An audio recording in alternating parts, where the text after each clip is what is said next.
Four players sent off in the first half and stoppages for brutal tackles and brawls yesterday in a game between Wolves and Levante. Both teams, before the start of the second half, were warned that they were going to be in trouble and they were going to take the players off the pitch if any more of these tackles actually continued. James Fielden was watching. He's a talkSPORT football commentator, also works for Wolverhampton Wanderers on occasion as well, big Wolves fan. Hello. Hi Sam, how you doing? Yeah, thank you very much for coming on. So Wolves and Levante are playing. Is it a training ground, or is this behind closed doors? Isn't it this friendly? Very, very much a training ground because the streaming camera couldn't see either of the two near corner flags. So you only had a partial view of one of the red cards, but I think you could work out what had happened. Yeah, but at least they did you a favour in the fact that there was 3 other red cards. 2 from each side were sent off. Explain to us why it was so spicy and just how spicy it was. I mean, were they all legitimate red cards, by the way? Were they all straight red cards, or were there a couple of bookings for each, or what? Set the scene. To give some background, first of all, Wolves are actually preparing to go to Ohio for a US summer tour as their kind of grand plan to expand the club, bring it to new fans. That was cancelled earlier this summer, and instead they went to Benidorm. So they had to downgrade a little bit, went to Benidorm, arranged a couple of games. They played Alaves the night before, beat them 4-0, and then had this training game against Levante the next day, which was billed as, very low key. No one there except a few invited members of the media, and a couple of fans watching through frosted kind of sheets at the end of the training complex. But yeah, from the off, Levante were really up for it, shall we say, and we're putting in some spicy tackles, just being very niggly with their play for no real reason at all. And then ultimately the Wolves player, Gerson Mosquera, was the first to bite. And after he was challenged a couple of times down the right-hand side, seemingly reacted. We actually had a scaffolding pole in the way, so couldn't see exactly what he did. But that brought about the first brawl that saw him sent off, and also the Levante player, Enis Bardi. And then the camera was panning to the left-hand side of the pitch towards the end of the first half.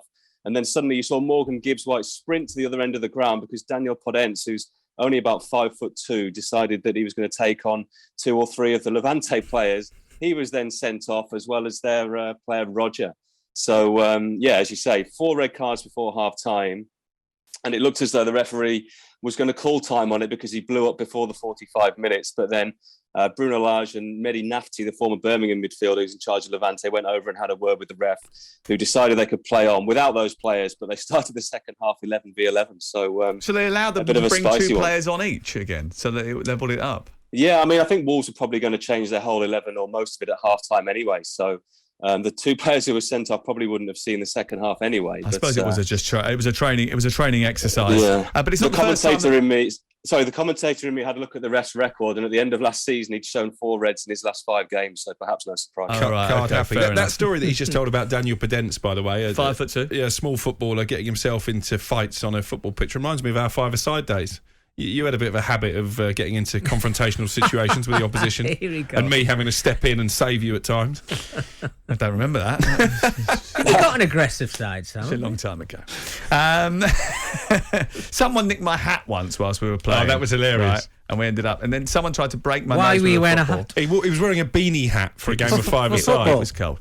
Anyway, moving on, James. This is not the first time that Wolves have been involved in pre-season fracas, because actually they're a bit upset with an injury that was inflicted on one of their players in a previous pre-season friendly, weren't they?